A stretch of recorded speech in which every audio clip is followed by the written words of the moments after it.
नमस्कार, आप देख रहे हैं एबीपी न्यूज। मेरा नाम रोबिका लियाकत है। घंटी बजाओ में आप सभी का बहुत बहुत स्वागत है। रात के 10 बज गए हैं। वक्त आप जानते हैं, आपके पसंदीदा शो घंटी बजाओ का है।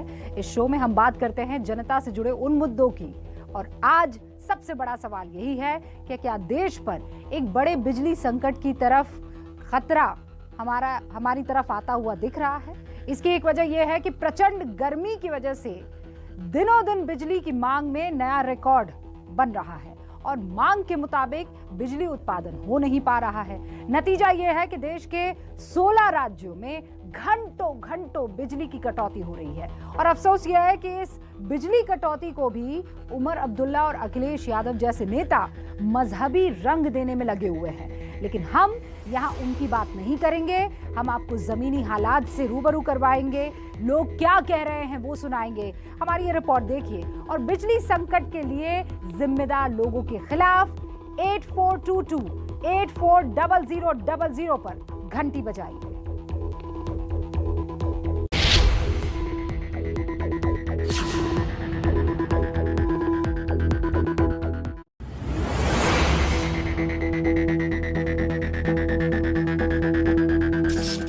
पंद्रह मिनट लाइट आती है, आधा पौना घंटा लाइट जाती है। पूरी रात सो नहीं पाते हम।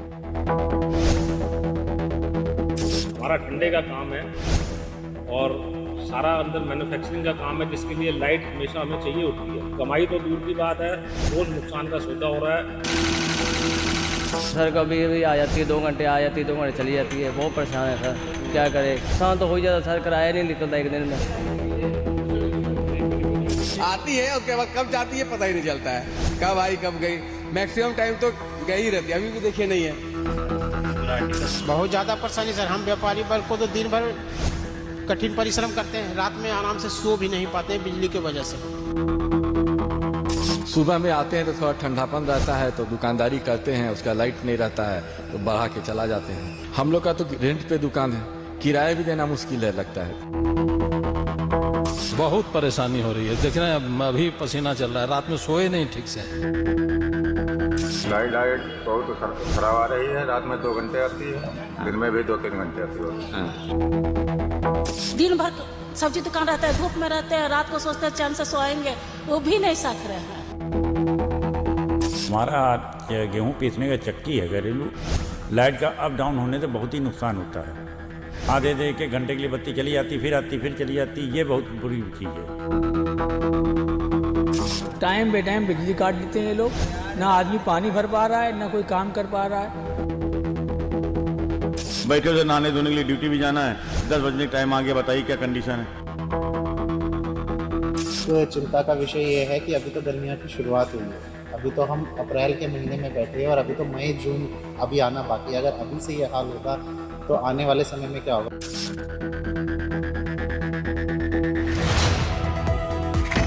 सबसे बड़ा सवाल यही कि आगे क्या होगा, क्योंकि अभी बिजली बनाने वाले ज्यादातर पावर प्लांट्स में 5 से 10 दिन तक का कोयला मौजूद है। अगर इन प्लांट्स में कोयले की सप्लाई नहीं बढ़ी तो 10 दिन बाद बड़ा बिजली संकट खड़ा हो सकता है। इसी संकट की आहट अभी देश के 16 राज्यों में देखी जा रही है। झारखंड, बिहार, उत्तर प्रदेश, राजस्थान, पंजाब, हरियाणा, उत्तराखंड, जम्मू कश्मीर, मध्य प्रदेश, छत्तीसगढ़ उन राज्यों में है जहां 5 से 10 घंटे की बिजली कटौती चल रही है। पंजाब में बठिंडा, लुधियाना, पटियाला और मोहाली में बार बिजली कट रही है। शहरी इलाकों में भी 5 से 6 घंटे बिजली गायब रहती है। बठिंडा के गांव गिलपति में हालत ये है कि न रात में बिजली आती है न दिन में। भरी गर्मी में हाथ के पंखे से काम चलाना पड़ रहा है। लोग पूछ रहे हैं कि चुनाव से पहले वादा तो मुफ्त बिजली का था और अब बिजली ही नहीं है। ਲਾਈਟ ਦੇ ਕਰਕੇ ਬਹੁਤ ਪਰੇਸ਼ਾਨੀ ਆ ਰਹੀ ਹੈ ਵੀਰੇ। ਸਭ ਤੋਂ ਵੱਡੀ ਪਰੇਸ਼ਾਨੀ ਮਜ਼ਦੂਰਾਂ ਨੂੰ, ਦਿਹਾੜੀਦਾਰਾਂ ਨੂੰ ਬਹੁਤ ਵੱਡੀ ਪਰੇਸ਼ਾਨੀ ਆ ਰਹੀ ਹੈ। ਬੁਰਾ ਹਾਲ ਹੈ ਯਾਰ, ਲਾਈਟ ਬਿਨਾਂ ਤਾਂ ਬਹੁਤ, ਤੁਹਾਨੂੰ ਵੀ ਪਤਾ ਅੱਜ ਕੱਲ ਹਰ ਇੱਕ ਚੀਜ਼ ਲਾਈਟ ਦੇ ਉੱਤੇ ਆ। ਠੀਕ ਹੈ, ਹਰ ਇੱਕ ਬੰਦਾ ਲਾਈਟ ਦੇ ਉੱਤੇ डिपेंड है जी। लाइट ना होने करके बहुत ज़्यादा मुश्किलों का सामना करना पड़ता है। नई सरकार की यही कहना चाहते हैं कि हमें बिजली का सुविधा दें। कहे थे कि हम 24 घंटा बिजली देंगे आपको, अभी तो 8-8 घंटा कट लगने लगा सर। अमृतसर में बिजली कटौती से परेशान किसान सड़कों पर उतर आए। राज्य के बिजली मंत्री के आवास के बाहर प्रदर्शन करते हुए इन लोगों ने कहा कि पंजाब में अब तक बिजली का ऐसा संकट कभी नहीं हुआ। सरकार ये बताए कि बिना बिजली के किसान खेती कैसे करें। पंजाब की तरह हरियाणा में भी किसान बिजली कटौती से नाराज हैं। भारतीय किसान यूनियन ने ऐलान किया है कि शनिवार को पूरे हरियाणा में बिजली विभाग के बाहर प्रदर्शन किया जाएगा। अब कई दिनों से बिजली बिल्कुल बंद है, पहले भी हम प्रदर्शन कर चुके हैं। तो साथियों, हमारी फसलें सूख रही हैं। मेरा अनुरोध है कि जहां जहां बिजली नहीं आ रही और वहां वहां जरूरत है, तो साथियों कल आप सभी जगह प्रदर्शन कर सकते हैं। जहां भी आपको सूटेबल है, जहां भी जरूरत है बिजली की, सभी लोग पूरे हरियाणा में प्रदर्शन करें ताकि बिजली पूरी मिल जाए, हमारी फसलें बचे। आपका बहुत बहुत धन्यवाद। हरियाणा के शहरी इलाकों की भी हालत खराब है। अंबाला के लोग दिन में 30 से 35 बार लाइट कटने की शिकायत कर रहे हैं। लोगों का कहना है कि बिजली कटौती का कोई शेड्यूल भी नहीं है, किसी भी वक्त लाइट चली जाती है। दिन भर में कुल मिलाकर 8 से 10 घंटे ही बिजली मिल पा रही है। लाइट बहुत परेशान कर रही है। पूरे दिन काम करने के बाद रात को घर जाकर सोने का नींद का टाइम होएगा 12:30 बजे, फिर 3 बजे, फिर सवेरे 5 बजे, फिर 6 बजे। 15-15 मिनट लाइट आती है, आधा पौना घंटा लाइट जाती है। पूरी रात सो नहीं पाते हम। अभी तो गर्मियों की शुरुआत हुई है, अभी तो हम अप्रैल के महीने में बैठे हैं और अभी तो मई जून अभी आना बाकी है। अगर अभी से ये हाल होगा तो आने वाले समय में क्या होगा। लोगों की इस परेशानी का बिजली विभाग के पास भी कोई हल नहीं है। उनका कहना है कि किल्लत है, इसीलिए कटौती करनी पड़ रही है।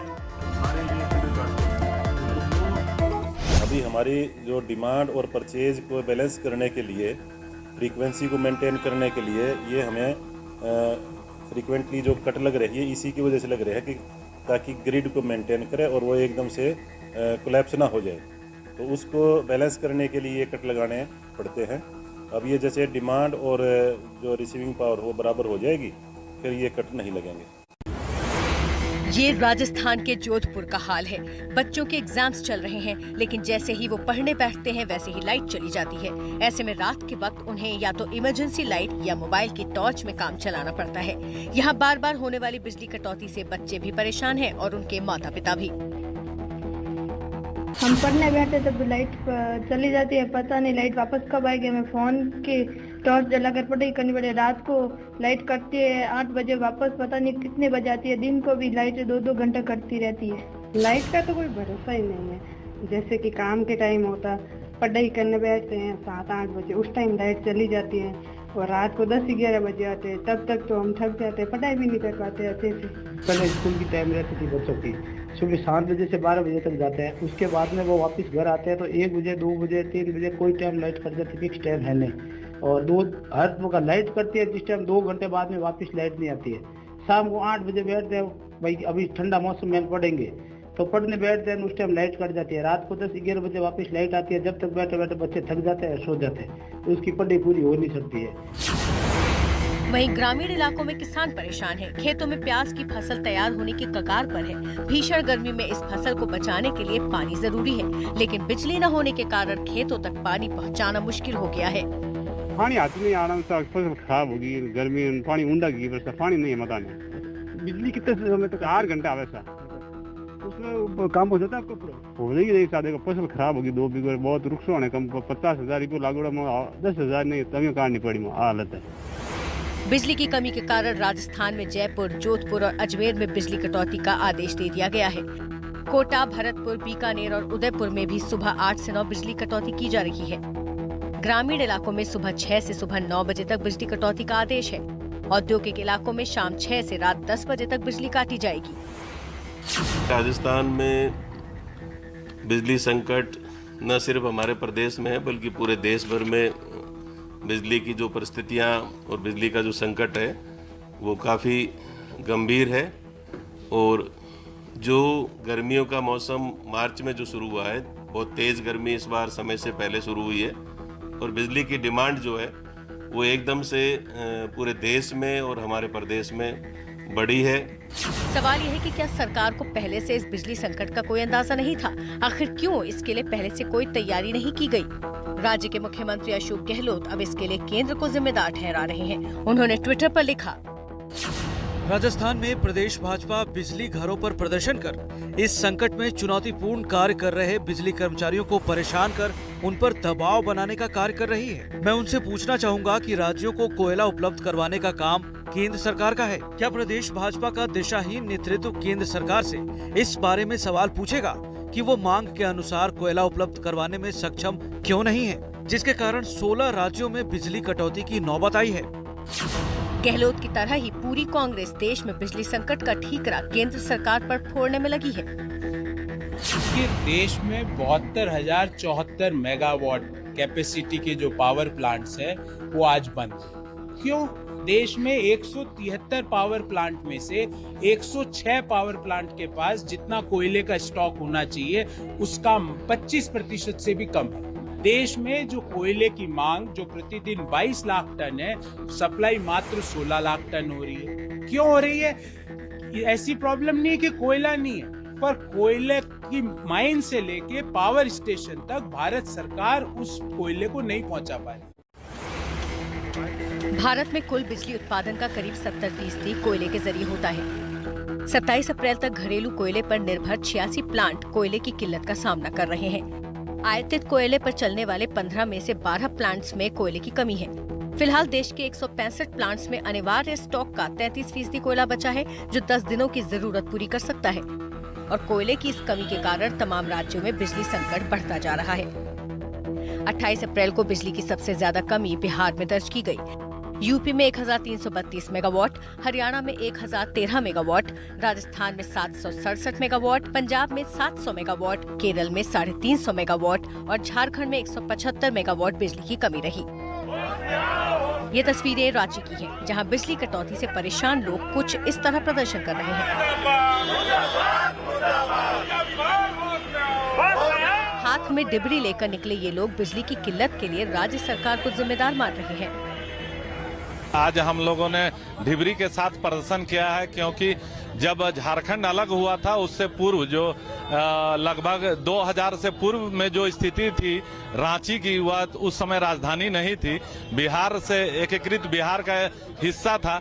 उस समय जो युग था वो फिर से वापस आ रहा है। इस वर्ष जिस प्रकार से बिजली की कटौती की जा रही है उससे यहाँ के लोग काफी त्रस्त हैं। मैं अभी परीक्षा का समय है, बच्चों को पढ़ने में इतनी असुविधा होती है, बिजली बस आती है और जाती है। तो हम लोग इस परीक्षा के समय में बच्चों को किस तरह से हैंडल करें? जब बिजली ही नहीं है वो किस प्रकार पढ़ेंगे? हमें आप बताइए कि किस तरह से हम बच्चों को पढ़ाएं बिना बिजली के। हमारे बच्चे बहुत परेशान हैं। झारखंड की तरह ही उत्तर प्रदेश भी बिजली संकट का सामना कर रहा है। लखीमपुर खीरी के लोगों की शिकायत है कि 24 घंटे में बमुश्किल 5 से 6 घंटे ही बिजली आ रही है, वो भी लो वोल्टेज में। ग्रामीण इलाकों में हालात और ज्यादा खराब है। किसान डीजल इंजन की मदद से फसलों को पानी दे रहे हैं। स्थिति आपके यहाँ लाइट की? लाइट बहुत खराब आ रही है। रात में 2 घंटे आती है, दिन में भी 2-3 घंटे आती है। वोल्टेज कैसे? वोल्टेज डाउन है। क्या है लाइट की स्थिति? क्या रहती है? लाइट की स्थिति बहुत बेकार है। हाँ, आती है जाती है, आती है जाती है, यही होता है। वोल्टेज लो है। रोस्टर के हिसाब से शहरी क्षेत्रों में 22 से 24 घंटे और ग्रामीण इलाकों में 19 से 20 घंटे बिजली मिलनी चाहिए, लेकिन मौजूदा स्थिति ये है कि शहरी क्षेत्र में 10 से 12 घंटे और गांवों में 6 से 8 घंटे की ही सप्लाई हो पा रही है। बिजली न आने के कारण बहराइच के लोगों की परेशानी सुनिए। मात्र 24 घंटे में 2-3 घंटे लाइट दिया जा रहा है। पूर्ण रूपेण कोई भी जनप्रतिनिधि, कोई भी सरकारी कर्मचारी किसी भी प्रकार से इसमें बोलने के लिए तैयार नहीं है। हम लोग बहुत ही दुखी हैं और किसान बहुत ही परेशान हैं। हाँ, चुनाव से पहले अच्छी लाइट थी, 18 घंटा, 19 घंटा, 17 घंटा कटत नहीं रही जल्दी। अब तो बिल्कुल एकदम से ध्वस्त हो गई। उत्तर प्रदेश में 4 सरकारी थर्मल प्लांट्स में से 3 में कोयले की कमी है। इन चारों प्लांट से 6129 मेगावाट बिजली पैदा होती है। राज्य के विद्युत उपभोक्ता परिषद के अध्यक्ष का कहना है कि कोयले की कमी के कारण बिजली उत्पादन पर असर पड़ रहा है। तो आज की डेट में उत्तर प्रदेश को लगभग 87,900 मैट्रिक टन कोयला रोज चाहिए और 61,300 मैट्रिक टन कोयला खाली मिल रहा है, यानी कि 30% कमी है। तो अगर ये कमी आगे बढ़ी तो निश्चित तौर पर कटौती आगे भी करना पड़ेगा। सरकार का कहना है कि राज्य चाहे तो बिजली एक्सचेंजों से बिजली खरीद सकते हैं। वहीं पावर प्लांट्स में कोयले की सप्लाई को और तेज करने की कोशिश की जा रही है। कोयला मंत्री प्रहलाद जोशी ने इसे लेकर रांची में एक बैठक की और ये भरोसा दिया कि कोयले की कोई कमी नहीं है। सप्लाई चेन को मजबूत करने के लिए रेलवे ने 30 से ज्यादा ट्रेनें रद्द कर दी हैं। पर सवाल ये है कि क्या ये सारे फैसले करने में काफी देरी हो गई? लाउडस्पीकर विवाद पर महाराष्ट्र सरकार को 3 मई का अल्टीमेटम देने वाले राज ठाकरे औरंगाबाद में 1 मई की अपनी रैली के लिए निकल चुके हैं। पुणे जाते हुए रास्ते में महाराष्ट्र नवनिर्माण सेना के कार्यकर्ता उनके स्वागत में उत्साह से भरे हुए दिख रहे थे। फिलहाल पुलिस प्रशासन के लिए चिंता का सबब बनी इस रैली को अब इजाजत मिल भी गई है, लेकिन उसके लिए राज ठाकरे को कुछ शर्तों का पालन करना होगा। कौन सी है वो शर्तें, देखिए। अल्लाहु अकबर, अल्लाहु अकबर। महाराष्ट्रातल्या सगळ्या मशिदींवरच्या मौलवींशी तुम्ही त्यांना बोलवून घ्या, त्यांना सांगा सर्व मशिदींवरचे लाउडस्पीकर हे उतरले गेले। हाथों में फूल और नारों की गूंज के साथ एमएनएस कार्यकर्ताओं ने वाशी टोल नाके पर जिस गाड़ी को घेरा है उसमें सवार हैं एमएनएस प्रमुख राज ठाकरे, जो पुणे की ओर जा रहे हैं। राज ठाकरे पुणे में 2 दिन रुकेंगे और इसके बाद वहीं से वो औरंगाबाद जाएंगे, जहां 1 मई को उनकी रैली होनी है, जो काफी वक्त से सुरक्षा और मुद्दे की संवेदनशीलता को देखते हुए चर्चा में है। सगळ्या मशिदींवरच्या मौलवींशी तुम्ही इस सब के पीछे राज ठाकरे की वो चेतावनी है जो उन्होंने महाराष्ट्र सरकार को लाउडस्पीकर के मुद्दे पर दी थी। राज ठाकरे ने लाउडस्पीकर पर अजान की आवाज को बंद करने के लिए महाराष्ट्र सरकार को 3 मई तक अल्टीमेटम दे रखा है। पण आज 12 तारीख आहे, 12 ते 3 मे महाराष्ट्रातल्या सगळ्या मशिदींवरच्या मौलवींशी तुम्ही त्यांना बोलवून घ्या, त्यांना सांगा सर्व मशिदींवरचे लाउडस्पीकर हे उतरले गेले पाहिजेत, खाली आले पाहिजेत। 3 तारखेनंतर तुम्हाला कोणताही त्रास आमच्याकडनं होणार नाही। 3 मई को मंगलवार है, यानी भगवान हनुमान का दिन। हालांकि ये बात राज ठाकरे के तारीख चुने जाने के गणित का हिस्सा है या नहीं ये साफ नहीं, लेकिन तभी से पुलिस प्रशासन में हलचल मच गई क्योंकि इस रैली से राज्य में अशांति फैलने की आशंका है। ऐलान के बाद ही महाराष्ट्र सरकार की तरफ से इस पर जवाबी वार चलने भी शुरू हो गए थे। शिवसेना ने कहा था कि राज ठाकरे खुद बीजेपी के लाउडस्पीकर बन गए हैं। बीजेपी ने उनको छूट दी है, अभय दिया है, उसके बाद ये भोंगा शुरू हुआ। 1.5 साल तक इस पार्टी का भोंगा बंद था और हिंदुत्व के बारे में हमें कोई सिखाने की जरूरत नहीं है। हालांकि 3 मई से ठीक पहले 1 मई को औरंगाबाद में होने वाली राज ठाकरे की रैली को इजाजत मिल गई है, लेकिन ये सभा उन्हें महाराष्ट्र पुलिस की शर्तों पर करनी होगी। इन शर्तों में सबसे अहम शर्त है कि कोई भी भड़काऊ भाषण यहाँ नहीं होगा। पुलिस ने हिदायत दी है कि सभा में किसी भी वंश, जाति, भाषा, वर्ण, प्रदेश, जन्म स्थान, धर्म या परंपरा को लेकर किसी भी व्यक्ति और व्यक्ति समूह का अपमान न हो। किसी भी धर्म, समुदाय या परंपरा के खिलाफ उकसाने वाली गतिविधि, बयान या भाषण न दिया जाए। सभा 1 मई को शाम 4:30 बजे से रात 9:45 बजे के बीच ही हो। सभा के लिए इस्तेमाल करने वाले लाउडस्पीकर सिस्टम की आवाज तय मानकों से ज्यादा न हो।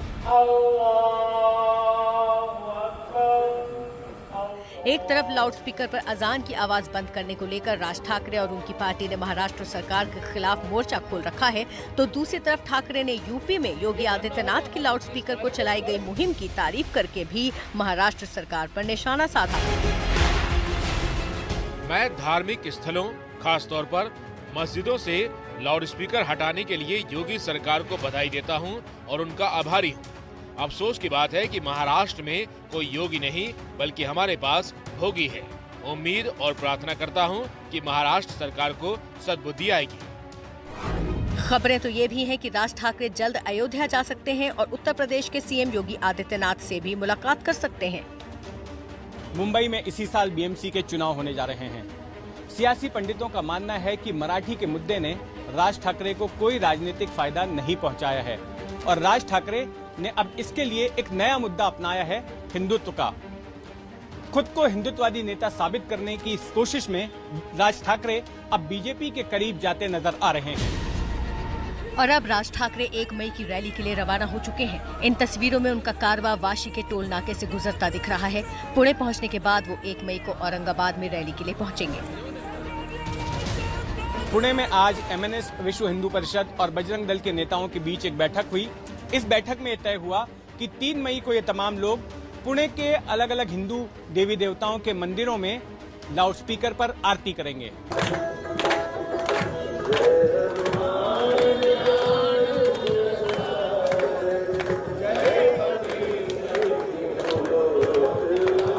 राज ठाकरे के ऐलान के बाद MNS के कार्यकर्ता मुंबई और आसपास के इलाकों में लाउडस्पीकर पर हनुमान चालीसा का पाठ कर चुके हैं और उनका कहना है कि अगर मस्जिदों पर से लाउडस्पीकर नहीं हटाए गए तो मस्जिदों के सामने भी लाउडस्पीकर पर हनुमान चालीसा पढ़ने की उनकी तैयारी है। लेकिन सरकार का कहना है कि लाउडस्पीकर लगाना या हटाना उसका काम नहीं है। महाराष्ट्र में नेताओं के फोन टैपिंग मामले में दायर चार्जशीट में एक बड़ा खुलासा हुआ है और वो कोर्ट में दाखिल कर दिया गया है। चार्जशीट से खुलासा हुआ है कि 2019 में संजय राउत और तब के बीजेपी नेता एकनाथ खड़से के फोन टैप किए गए थे, वो भी तब की SID प्रमुख रश्मि शुक्ला के आदेश पर। फोन टैपिंग के इस मामले से महाराष्ट्र की राजनीति में अब एक नया उबाल आने वाला है, समझ लीजिए। 3 साल पहले जब महाराष्ट्र में गठबंधन सरकार बनाने की प्रक्रिया चल रही थी, तब अघाड़ी सरकार के 2 बड़े नेताओं के फोन सुन रही थी राज्य की खुफिया विभाग की कमिश्नर रश्मि शुक्ला। चार्जशीट में अपने निष्कर्ष में पुलिस ने बताया कि उन्हें जांच के दौरान ऐसा लगता है कि ये फोन टैपिंग किसी राजनीतिक दल या किसी राजनीतिक व्यक्ति के लिए किया गया था।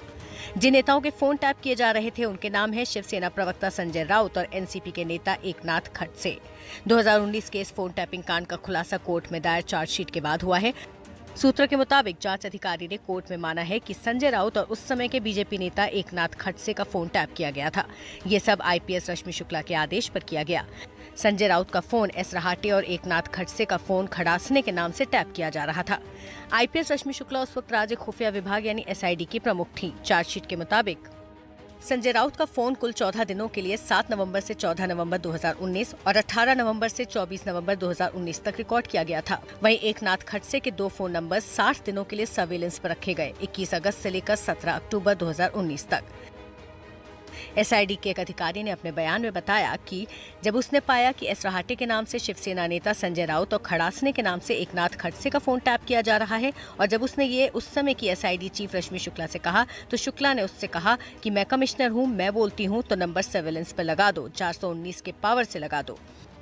अधिकारी के बयान के मुताबिक संजय राउत की रिकॉर्डिंग के दौरान उन्होंने पाया था कि उनके घर वालों के उन्हें फोन आते थे और ऐसे भी फोन आते थे जिसको वो सह्याद्री गेस्ट हाउस, मातोश्री, शिवसेना भवन जाने और वहां मीटिंग को लेकर बात कर रहे थे।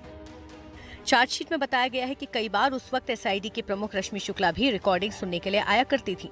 चार्जशीट में रश्मि शुक्ला के बयान को भी जोड़ा गया है। शुक्ला ने अपने बयान में बताया कि मुझे इतनी पुरानी बातें याद नहीं है, मैंने राज्य की सुरक्षा के लिए कई फोन सर्वेलेंस पर लगवाए थे।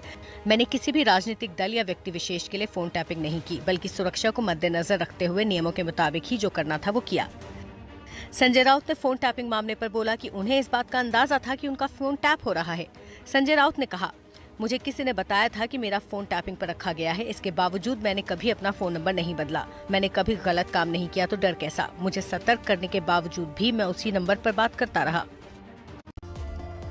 साल के आखिर में गुजरात में विधानसभा चुनाव होने वाले, आप सबको मालूम है। विधानसभा चुनाव है और चुनावी बिसात बिछ चुकी है। बीजेपी ने जोर लगाना शुरू कर दिया है।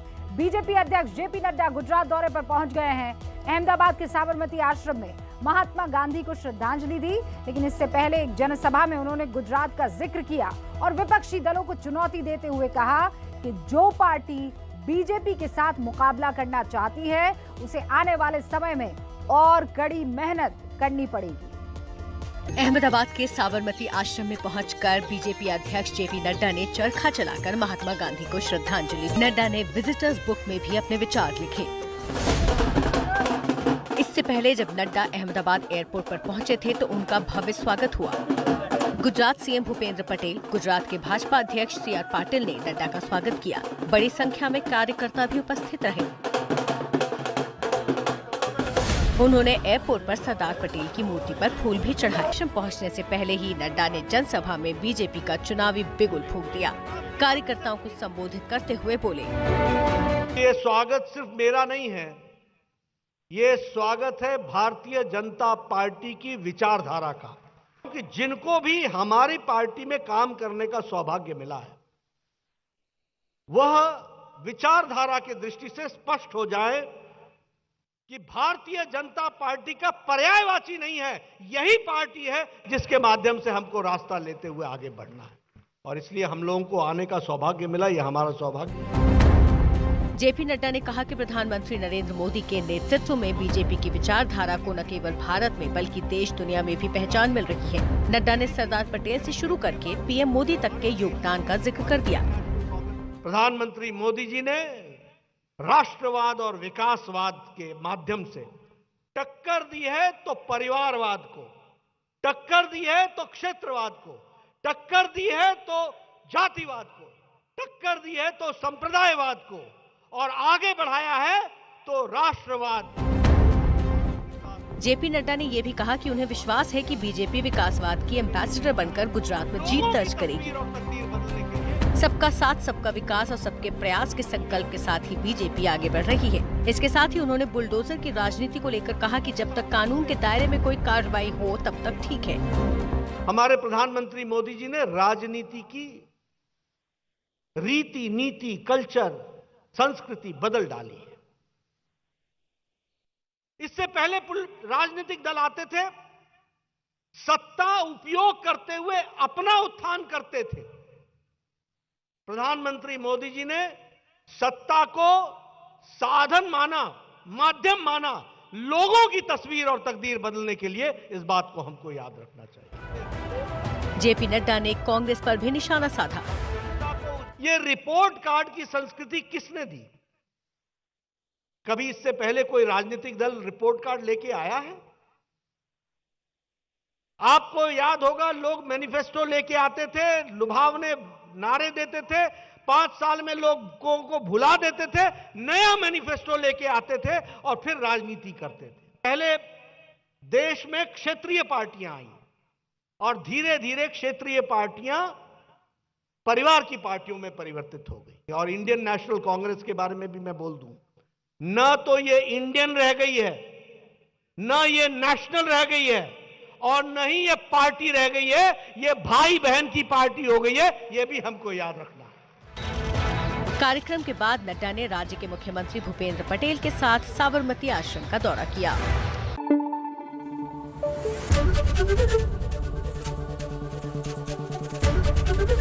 एबीपी न्यूज आपको रखे आगे।